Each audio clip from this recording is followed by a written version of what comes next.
All right, let's get right into it. We're going to talk about a tool that, let's be honest, a lot of us see as a kind of safety net, the AI detector. But what if that safety net isn't really a net at all? What if it's a trap? I mean, you've probably done this. It feels like the smart, responsible thing to do, doesn't it? You finish an essay, a report, whatever, and you just want to do a quick double check. Make sure it doesn't somehow look like it was written by a machine. A quick scan, you get the green light, and you move on without a second thought. But here's the crazy part. That simple, totally innocent act, it might actually be teaching the system that your unique human way of writing is suspicious. You're accidentally helping to break the very tool you're turning to for help. And this brings us to what's called the self-training trap. It's this wild feedback loop where our good intentions, trying to keep things honest, are actually making the tools we use less accurate and, as we'll see, a lot more biased. Okay, check out this number, 30%.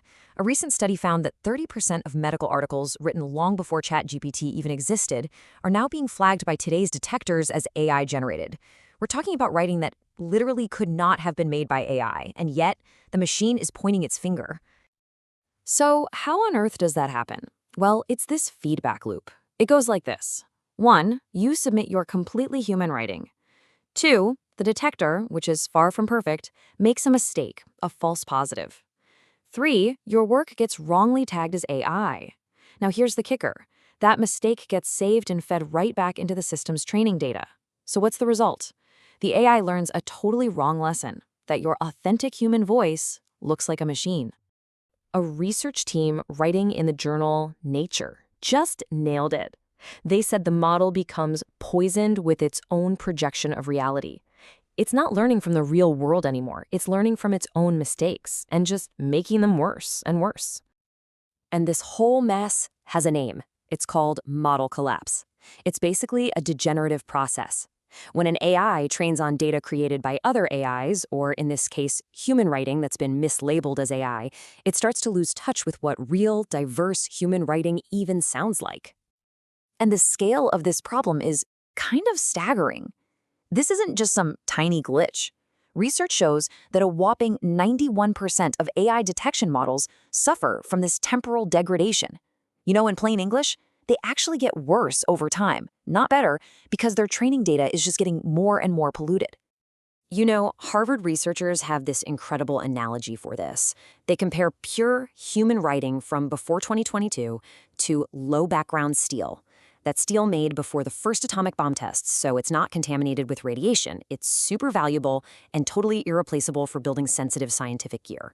Well, our authentic human writing is that steel, and we are just casually contaminating it. But look, this isn't just some abstract technical problem about data. It has a real and deeply unfair human cost. So when these algorithms get it wrong, who ends up paying the price? Well, the research is pretty clear. The burden of these mistakes doesn't fall on everyone equally. AI detectors are way more likely to flag writing from non-native English speakers. They also flag neurodiverse students whose writing might not fit these standard mold. And they even flag students who use common assistive technologies. I mean, just look at this gap. The rate of false accusations is anything but random. The system is literally learning to associate the genuine writing styles of these groups with machine output. It's building a bias that gets stronger with every single training cycle. And all of this leads to this really frustrating irony, what we can call the detection paradox. The very drive to uphold academic integrity and catch cheaters is actually making the entire problem worse. To put it simply, the more we hunt for AI content, the more we contaminate the very systems that are supposed to be doing the hunting.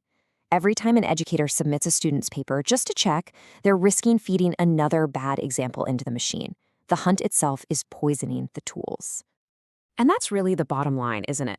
The people who are most passionate about detection are, without meaning to, the ones making sure it becomes less and less reliable. They're basically sabotaging the very system they believe in. Okay, so if the system is this broken, what are we supposed to do? Well, the good news is there's a much better way forward. It just means shifting our focus away from this flawed end-of-the-line detection and towards understanding the writing process itself. So for educators and schools, the solution is to get engaged with the process, not just the final product.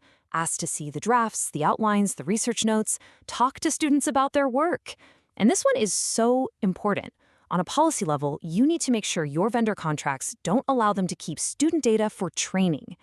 And you have to make it a rule. A detector score is never, ever the only piece of evidence. And hey, for students, this is all about empowerment. Get into the habit of saving your work at different stages. Your Google Docs version history can be your best defense. You need to know that a high AI score does not mean you cheated.